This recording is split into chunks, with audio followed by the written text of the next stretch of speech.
What if the company that fired you, the people who rejected you, gave you the chance to take everything they built? My name is Avery Dawson, and at 28 years old, I live in a small, modest apartment in Seattle. I wasn't born into a world of luxury. I wasn't raised with silver spoons or promises of easy success. I've always worked for everything I have. My life has been about pushing myself to do better, to prove that I can stand on my own 2 feet. For as long as I can remember, I've been the one who stayed late at the office, always keeping my head down, putting in the work. But I wasn't just working for a paycheck. I was building something real. Or at least, that's what I thought. It all came crashing down one Wednesday morning. My boss, Darren Ford, asked me to meet him in his office. The air felt thick as I walked down the hall, each step heavy with the weight of the last few weeks. The company had been struggling lately, but I hadn't seen it coming for monotony. I had always been the one they could count on. I knocked and stepped inside. Darren wasn't his usual self. His posture was tense, and his gaze was fixed on his desk. I could tell something was off, but I had no idea just how much my life was about to change. "Avery, I think you know why we're here," he said, not even looking up. I tried to smile, thinking maybe it was just some restructuring, a new project. But the words that followed shattered that hope. "We've been making some changes, and we've decided to go in a different direction. Unfortunately, we'll have to let you go." I felt my stomach drop. Wait, what? The words didn't seem to make sense. "I've been with this company for 5 years. You can't just—" "It's nothing personal, it's just business," Darren said, his voice cold, dismissive.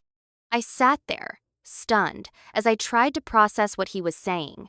The company that I had given everything to, the company that I thought was family, was now casting me aside like I was disposable. But as the words echoed in my head, something unexpected happened. Instead of breaking down in that moment, a fire began to spark inside me. What if this was the best thing that could ever happen to me? What if being fired wasn't a defeat, but the beginning of something far bigger than I had ever imagined? I didn't need their approval anymore. If they wanted to throw me away, fine. But I wasn't going to let them win. I was going to show them and myself that I could do more than they ever believed. I left the office feeling like I had nothing left, but when I stepped outside, the cold Seattle air hit me like a rush of clarity. This wasn't the end. This was just the beginning of my journey. The company that had rejected me, they were about to see something they never expected. How did I go from being fired to becoming the CEO of the company that rejected me? This was just the start, and I couldn't wait to take the next step. The first few days after I was fired, I didn't tell anyone. I didn't want to admit it, not to my family, and especially not to my friends. I couldn't bear the idea of them seeing me as a failure. I'd worked so hard to build this life, to prove that I wasn't just the quiet girl who did all the work behind the scenes. But now, that facade had shattered. What would they think of me? But the silence didn't last long. My mom called me on the 3rd day. "Hey, sweetheart." Her voice was soft, gentle, but I could hear the concern underneath. "How are you holding up? Your dad and I were thinking, maybe it's time to take a little break. We could go to the cabin for the weekend. Get away from all this stress." I swallowed hard. My throat tightened. How could I tell her? How could I admit to her that everything I had worked for had just crumbled? "I'm fine, Mom," I said, forcing the words out, trying to sound casual. "Just a little tired from work." "Oh, don't overdo it, honey," she said. "You've been working so hard. It might be good to take a break and relax a little. You've been putting in so many hours lately. You've earned it." I felt the sting of her words. It wasn't that she didn't care. It's just that she didn't understand. She'd always wanted me to take it easy, to slow down, and live a simple life. But I wasn't like that. I had worked my ass off to get to where I was, and now it was all gone in the blink of an eye. I didn't want her pity. I didn't want her to think that I couldn't handle this. "I'll think about it," I said quietly before ending the call. I needed space. I couldn't deal with this right now. Not with her, not with anyone. That weekend, I found myself at my sister Megan's house for dinner. I hadn't seen her in a while, and I knew she was waiting to hear what happened. She was the one who always seemed to have it all figured, out married, with 2 kids, and a perfect life. She'd never understood why I worked so hard, always chasing a career instead of settling down. "So, what's going on with work?" Megan asked casually as she set the plates down, her eyes darting to mine with that unmistakable glint of curiosity. She didn't need to ask, she already knew what had happened. I put down my fork and forced a smile. "It's fine, really. Just a little break. I'll figure it out." She raised an eyebrow, clearly not buying it. "A little break? Avery, you've been figuring things out for years. When are you going to get serious about your life? It's not all about work, you know. Maybe you should focus more on other things, like family." I froze, my chest tightening. Family. I had spent my entire life trying to prove I was more than just the hardworking daughter, but every time I did, it felt like I was only reinforcing their idea of who I was. Someone who worked herself to exhaustion for the approval of others. I forced a laugh. "Yeah, I know, it's just been a lot." Megan didn't stop there. "You know, it's hard not to think you brought this on yourself, right? I mean, you've been so focused on work, so obsessed with climbing the corporate ladder, that you didn't even see the cracks forming. It's not just a little break, Avery. It's time to reassess everything." Her words hit me harder than I expected. They weren't just casual remarks. They were shots at everything I had worked for, everything I had sacrificed. And worse, they came from someone who thought she knew better. Someone who had always played it safe and never took risks. My hands clenched on the table, but I swallowed my anger. "You don't get it, Megan. You've never understood how hard I've worked. You've never had to fight for what you have. It's not about climbing a ladder. It's about proving I'm capable of more than just being in the background." Her face faltered. "I'm not trying to undermine you. I just think maybe it's time you looked at life from a different angle." I pushed back my chair, standing up abruptly. "I don't need your advice, Megan. I'll figure it out, but thanks for the lecture."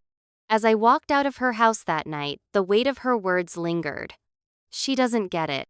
The anger I felt wasn't just from Megan, although she was the one who had voiced it was from years of being underestimated, of being the one people thought would always be there to clean up the mess, to fix everything.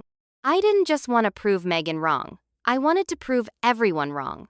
I wanted to show them that I was capable of standing up, of fighting for what I deserved. But the hardest part wasn't just proving it to them. It was proving it to myself. I had worked so hard for everything, and yet here I was out of a job, with nothing to show for it. Every time I looked at my family, I felt like they were seeing me as the person who had failed. I was never the one who could make it, not in their eyes. But what they didn't know was that this was far from over. I didn't just want to get back at the company. I wanted to build something that no one, least of all my family, could ever take away from me. The anger and disappointment I felt weren't just the emotions of someone who had been fired. They were the emotions of someone who had been underestimated for far too long. And now, I was done being underestimated. It was time for me to show everyone just what I was capable of. It had been a few days since the dinner with Megan, and the sting of her words still lingered. I found myself replaying that moment over and over again. Every comment, every subtle jab. It was like she had taken everything I had worked for and told me it wasn't enough.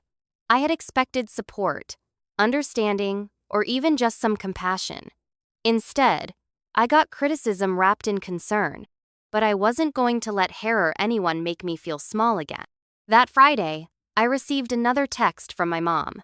"We're all getting together for dinner tonight. Your dad's making his famous lasagna. You should come. We'd love to have you." My mom always had a way of making everything sound so normal, but I knew the truth. Everyone in my family was waiting for me to fail, for me to show them that all the years of hard work were just a waste of time. It wasn't about support. It was about me fitting into their expectations of what I should be. But I needed to face them. I couldn't run away anymore. It was time to show them who I really was.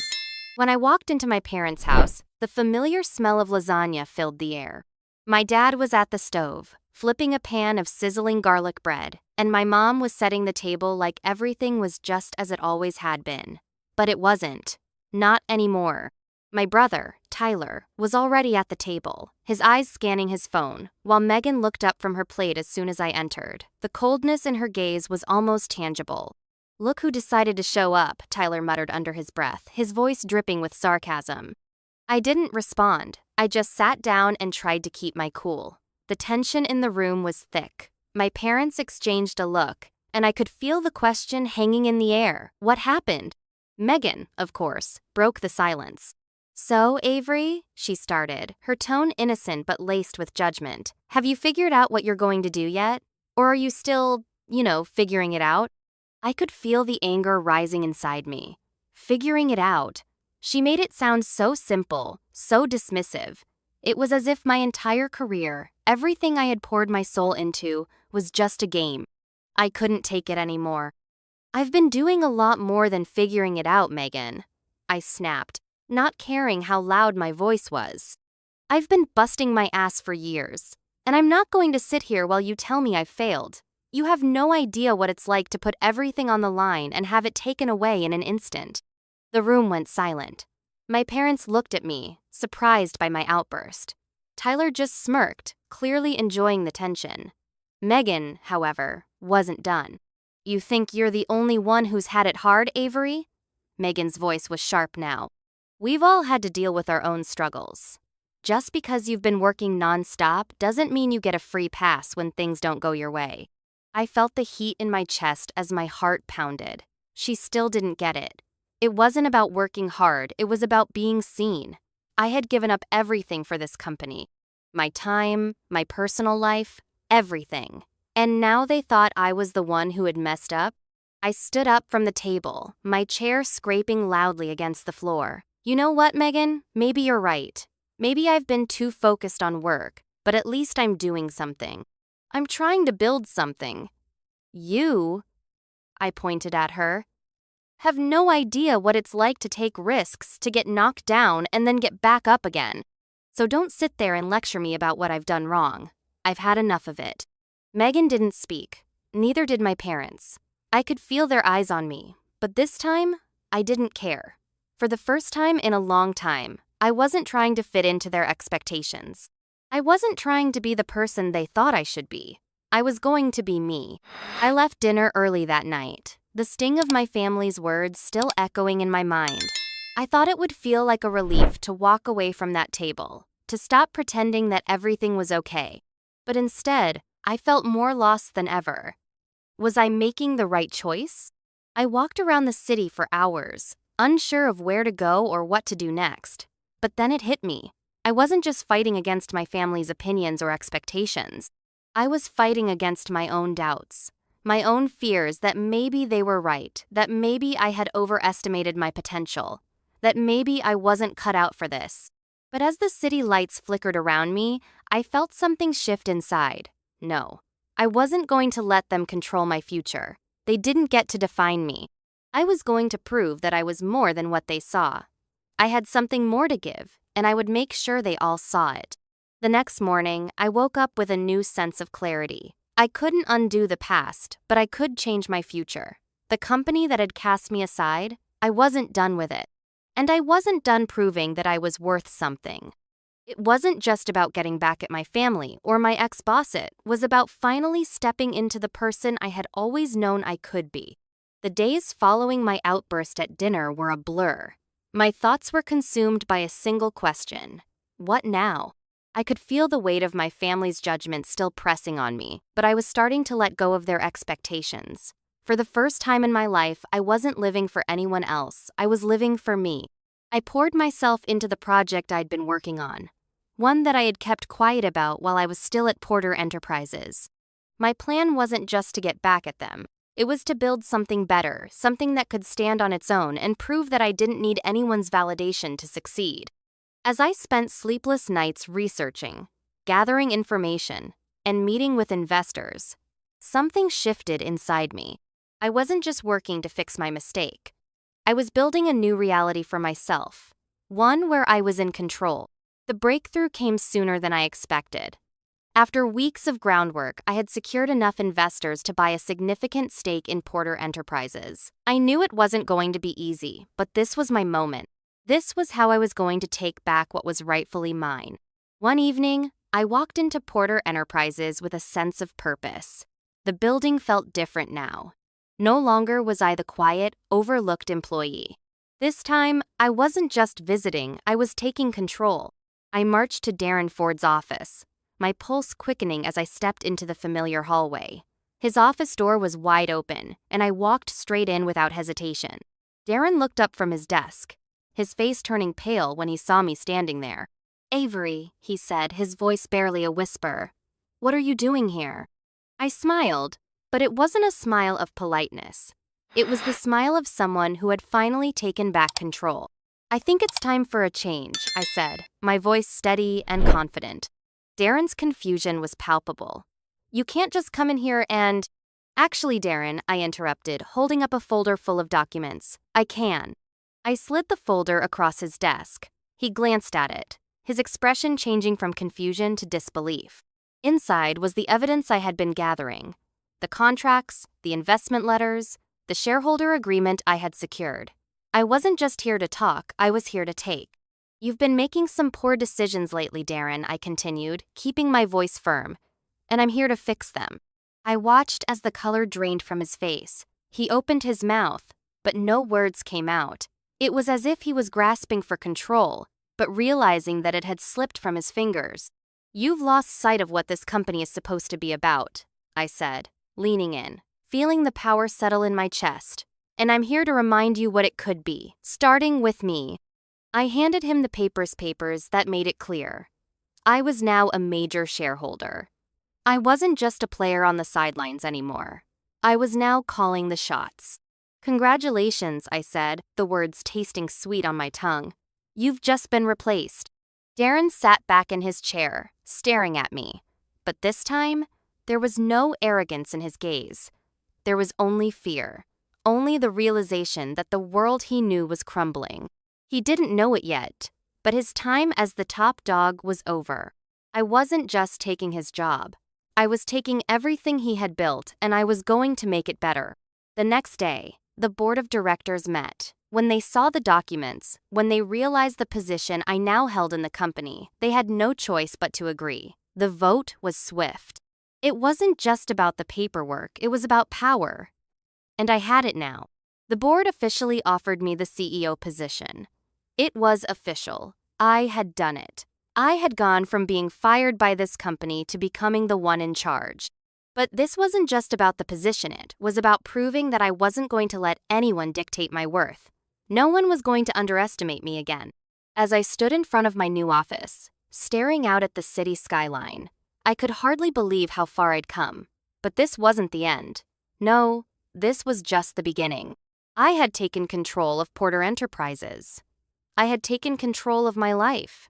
And now, I was going to build something no one could take away from me. The road ahead won't be easy, but I'm ready for it. And I wasn't just going to stop here, I was going to rise higher than I ever thought possible. The weight of the decision settled in as I stood in the corner office of Porter Enterprises, looking out over the Seattle skyline. It was surreal. The very building that had rejected me, that had once been the source of my frustration, now felt like my domain. I took a deep breath and smiled. This wasn't just about winning a corporate battle.